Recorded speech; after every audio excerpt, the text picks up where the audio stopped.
amores, tudo bem com vocês? Como é que vocês estão? Tá tudo em paz? Espero que todo mundo esteja muito bem, muito feliz, muito animado e vamos lá dar início a mais uma aula de matemática. Lembra que o nosso assunto agora vai ser função afim ou função do primeiro grau? Vamos falar um pouquinho a respeito disso. Com quem? Comigo, professora Luciana. Vamos lá, todos nós juntos. Estudar um pouquinho a respeito de função do primeiro grau, entender os conceitos iniciais a respeito disso. Vamos juntos comigo.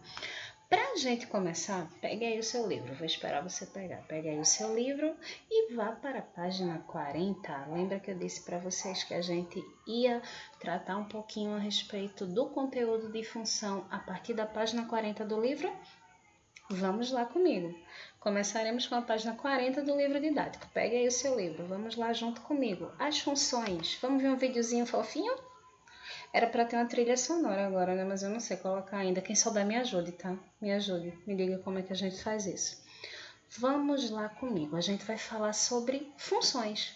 Mas, professora, o que danada é função? Função ou funções são as expressões matemáticas que determinam a relação entre grandezas variáveis. E agora? O que são grandezas variáveis? Eu vou falar de expressões matemáticas e vou falar de relação entre grandezas variáveis. E agora, o que é que a gente faz? O que é que são grandezas variáveis, Luciana? Pelo amor de Deus. Grandeza variável é a relação de dependência entre duas grandezas. A ideia é exatamente essa. A gente vai expressar matematicamente como é que duas grandezas variam. Então, é a relação de dependência entre grandezas, isto é, haverá uma variação de uma conforme as mudanças forem sofridas pela outra. E agora? Tu entendeu? Entendeu não, né? E tu entendeu? Entendeu também não? E tu? Tu também não entendeu não. Alguém entendeu? Poxa. E agora, o que é isso? Função, grandeza variável, dependência entre grandeza, variação, uma vai mudar, outra vai mudar também. E agora, como é que a gente vai entender isso? Vamos pensar em um exemplo prático, um exemplo do cotidiano, do dia a dia, para a gente tentar entender isso. Imagine o seguinte, imagine que sua mãe, sua tia, sua avó, sua prima, sua sobrinha, qualquer pessoa da sua família ou qualquer pessoa conhecida trabalha com bolo confeitado. Ganha vida com isso. Se sustenta fazendo bolos confeitados. Se você conhecer alguém que faça isso, ou então se a sua mãe realmente faz isso, manda ela fazer bolo para mim, tá? É muito importante isso. Então, imagine que a sua mãe trabalha fazendo bolos confeitados e que com 1 quilo de trigo, ela consegue fazer 2 quilos de bolo. Vamos pensar nessa tabelinha aí? 1 quilo de trigo equivale a 2 quilos de bolo. Tá vendo aí a setinha? A gente seguindo a linha reta? Quilos de trigo. 1 quilo de trigo equivale a 2 quilos de bolo. 2 quilos de trigo vão fazer 4 quilos de bolo. Porque eu não fiz com 1 quilo 2 quilos? Então, quando eu pegar 2 quilos, eu vou fazer 4 quilos de bolo. Quando eu pegar 3 quilos de trigo, eu vou fazer 6 quilos de bolo. Tá, Luciana, e o que é que bolo tem a ver com função e com variação de grandeza?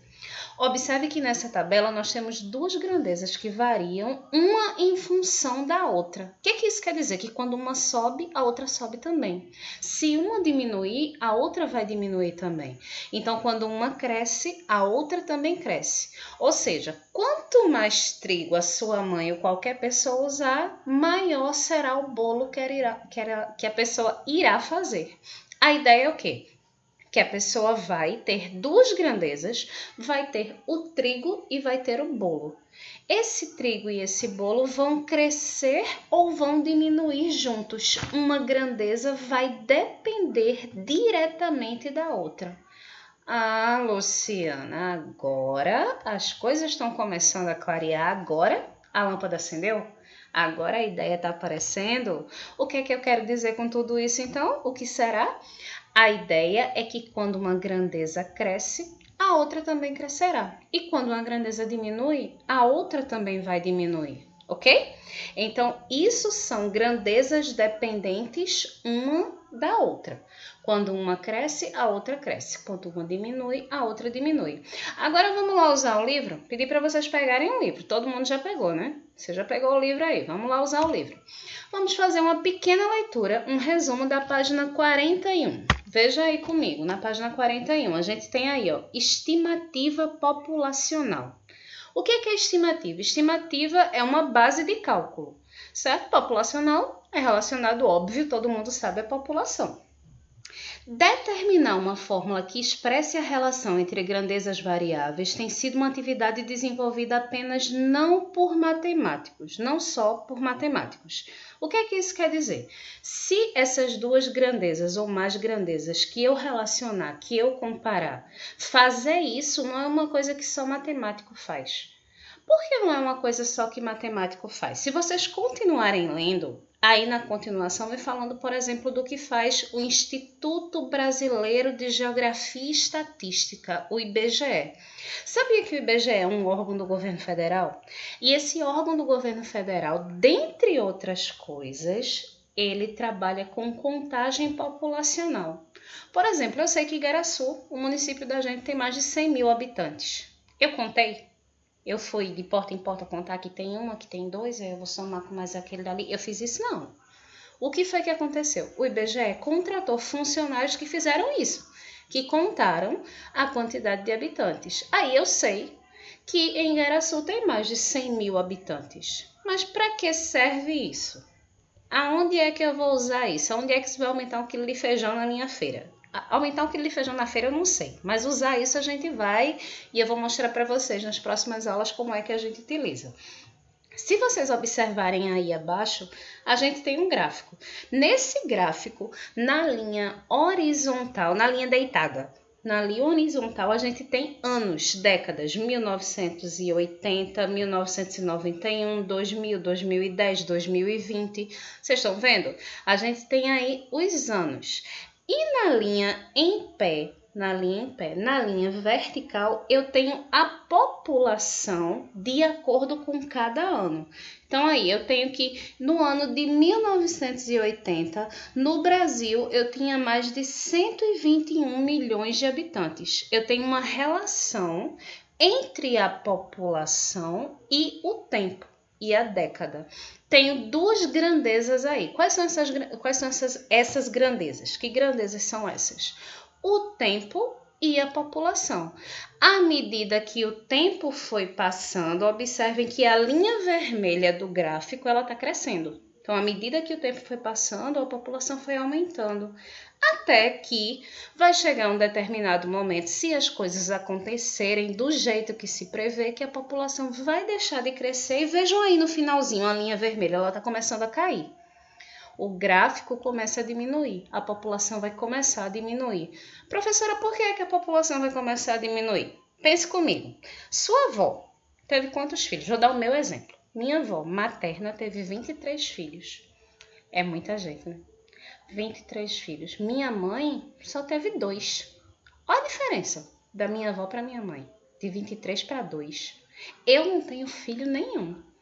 Eu ainda não tive nenhum filho.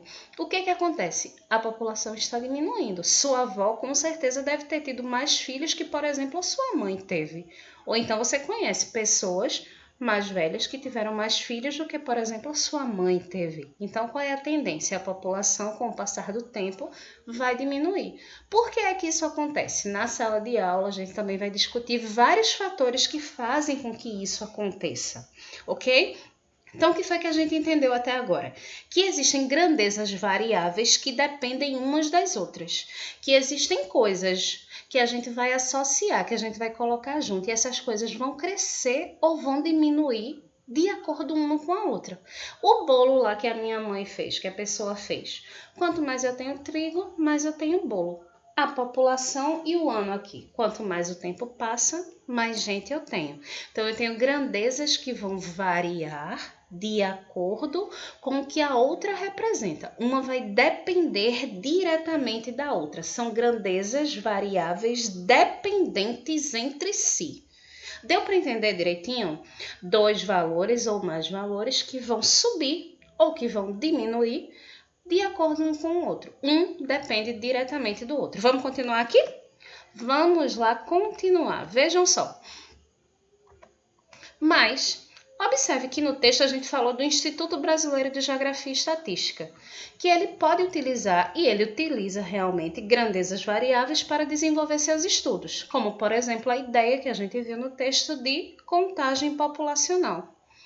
Mas será que é só o IBGE, o Instituto Brasileiro de Geografia e Estatística, ou os geógrafos, já que o Instituto é de Geografia? Será que é só o IBGE ou é só os geógrafos que vão utilizar a teoria de grandezas variáveis? Será que é só o professor Marcelo?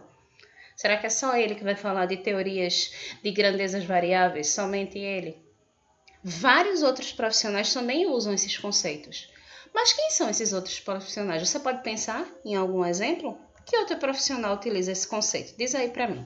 Então, nós vamos ter como atividade, o que é que a gente vai fazer? A gente vai determinar pelo menos 3 profissionais, não é um, não são 2, são pelo menos 3. Professora, pode mais de 3? Pode 20, pode 30, pode 50, pode quanto vocês quiserem, mas eu quero no mínimo 3. 3 profissionais que no desempenho das suas funções utilizam esse conceito de grandezas variáveis. A gente já viu 2 profissionais aqui. A gente já viu a pessoa que trabalha com bolo e que, de acordo com a quantidade de trigo, o bolo dela pode ser menor ou maior. A gente já viu que quem trabalha, por exemplo, no IBGE, contando a população, de acordo com o passar do tempo, com os anos, essa população pode crescer ou diminuir. Quem mais trabalha com isso? Com grandezas variáveis. Deixa eu dar outro exemplo para vocês. Pensem que o pai de vocês, o tio de vocês, o avô de vocês ou vocês mesmos, vocês vão comprar alguma coisa. Eu vou comprar no mercadinho, eu cheguei lá no mercadinho e comprei 1 quilo de feijão. E com esse 1 quilo de feijão eu gastei, vamos dizer, R$5. Se eu quiser 2 quilos de feijão, eu vou precisar de R$10. Se eu quiser 3 quilos de feijão, eu vou precisar de R$15. Então, o que é que eu tenho? Eu tenho 2 grandezas, o dinheiro que eu tenho e o alimento que eu vou comprar, elas vão crescer ou diminuir, uma dependendo da outra.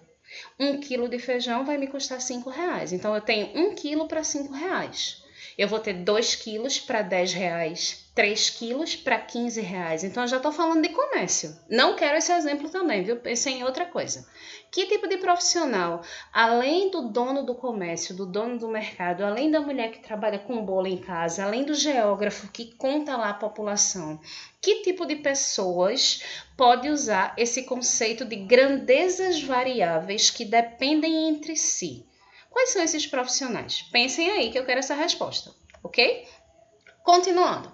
Lembrem-se que funções são expressões matemáticas que determinam a relação entre grandezas variáveis. A gente, até agora, já entendeu o que são essas grandezas variáveis. Como é que elas trabalham, essas grandezas variáveis? Elas dependem uma da outra. A gente já entendeu como elas se relacionam. Baseado nisso, entendendo como elas se relacionam, a gente vai entender no futuro próximo o que é que são funções. As funções são a expressão matemática dessas grandezas. Pense comigo, o que é isso? Expressão matemática. Pense comigo. Eu tenho R$10 e comprei uma coisa de R$5. Fiquei com R$5. A expressão matemática disso que eu fiz, da minha compra, é 10 menos 5 igual a 5.